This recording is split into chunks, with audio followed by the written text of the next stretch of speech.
नमस्कार बच्चों, मैं प्रोफेसर अंतिमा पांडे। आज हम कक्षा 6वीं की दूसरी पाठ बसंती हवा या कविता पढ़ेंगे।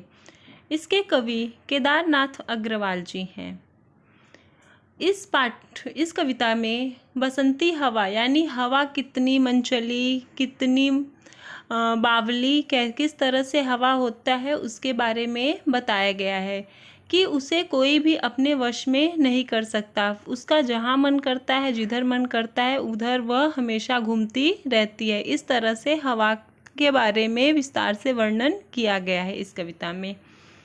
हवा हूँ हवा मैं, बसंती हवा हूँ, सुनो बात मेरी अनोखी हवा हूँ।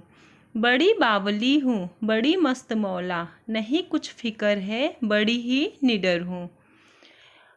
कवि केदारनाथ अग्रवाल जी हमें यह बता रहे हैं कि हवा जो है वह किस तरह से बसंती हवा है, यानी वो किस तरह से है, अपने मन की मनचली है। वो कह रही हवा जो है वह कह रही है, सुनो बात मेरी अनोखी हवा हूँ। अनोखी यानी अद्भुत, अपूर्व, यानी उसके जैसा कोई भी न हो। बड़ी बावली हूँ, बड़ी मस्त मौला। बावली यानी पागल के जैसी, और मस्त मौला यानी जिसे कोई भी फिक्र चिंता बिल्कुल भी ना हो, जो अपने में ही एकदम मस्त रहता हो।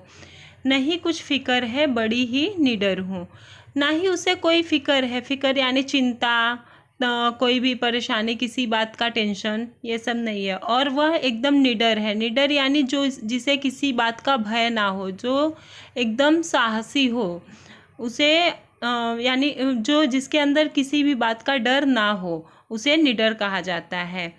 हवा कह रही है कि मैं एकदम निडर हूँ और जिधर चाहती हूँ उधर घूमती हूँ, यानी उसके ऊपर किसी का कंट्रोल नहीं है, किसी का वश नहीं है। वो जहाँ चाहती है वहाँ घूमती है, जहाँ उसका मन करता है उधर आती जाती रहती है। उसे कोई भी अपने वश में नहीं कर सकता, ऐसा हवा बता रही है। मुसाफिर अजब हूँ, वह अजब ही मुसाफिर है। मुसाफिर यानी पथिक, यात्री, जो रास्ते पर चलते हैं उन्हें मुसाफिर कहा जाते हैं। वह कह रहे हैं कि हवा जो है वह कह रही है कि मैं एक अजीब ही मुसाफिर हूँ, जिसे कोई भी ना अपने वश में कर सकता है, ना ही उसे कोई रोक सकता है। वह अपने मन की, अपने मर्जी की मालिक है। वो जो चाहे वह कर सकती है, उसे कोई भी रोकेगा नहीं और ना ही कोई टोकेगा।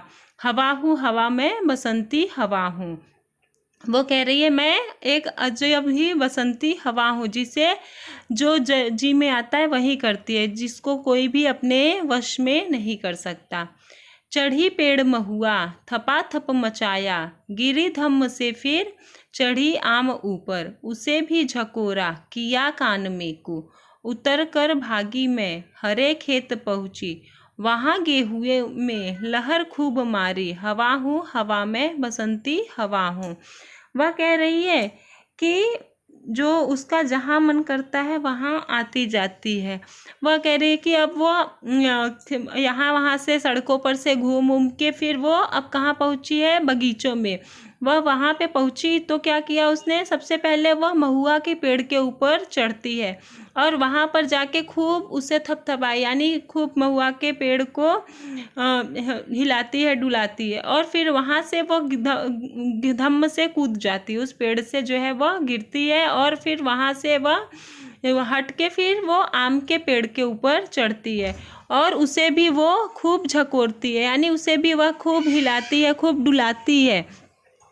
और उसके मतलब हवा जो है वह हमेशा, अगर हवा चलती है तो ऐसा लगता है कि कोई आवाज़ आ रही, तो वो हवा को ऐसा प्रतीत हो रहा है वो किसी के कान में कू कर रही, यानी महुआ के और आम के पेड़ों के कान में उसने कू कू किया, और फिर वहाँ से भी उतर कर वह भाग जाती है। और वह वहाँ से जब बाग बगीचे से चलने के बाद फिर वो कहाँ पहुँचती है, खेत में, और गेहूँओं के खेत में वह पहुँचती है, और वहाँ पे भी उसने खूब लहर मारी, यानी जब हवा इतनी तेज चली और चारों तरफ गेहूं के फसल जो है वो फैल गए। हवा हूँ हवा मैं, बसंती हवा हूँ। हवा अपने बारे में बता रही है कि मैं एक बसंती हवा हूँ, यानी मैं जहाँ चाहती हूँ, जहाँ मेरा मर्जी है, मैं वहीं घूमती रहती हूँ। पहर दो पहर क्या, अनेकों पहर तक इसी में रही मैं, खड़ी देख अलसी लिए शीश कलसी। मुझे खूब सूझी, हिलाया झुलाया, गिरी पर न कलसी। इसी हार को पा, हिलाई न सरसों, झुलाई न सरसों। हवा हूँ हवा में, बसंती हवा हूँ।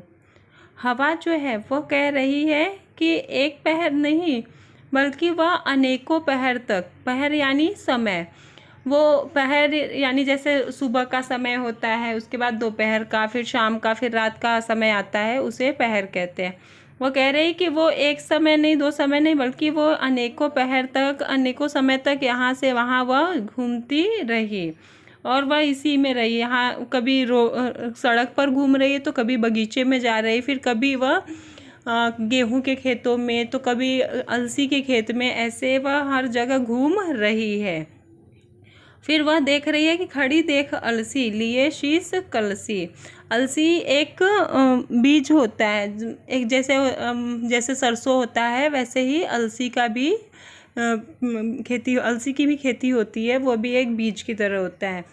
तो वह देख रहे हैं कि एक सामने अलसी का पेड़ है और एक औरत है जो अपने शीश पर, शीश यानी सिर पर, कलसी, कलसी यानी कलश, घड़ा जो हम पानी भरने के लिए इस्तेमाल करते हैं, वो लेकर खड़ी है। तो उसे फिर हवा को हमेशा वो क्या है, कैसी है, वो मस्त मौला और बावली है। तो उसे उसके साथ मजाक करने का सोचता है और वह सोचती है कि जाऊं इसके घड़े को मैं गिरा दूं।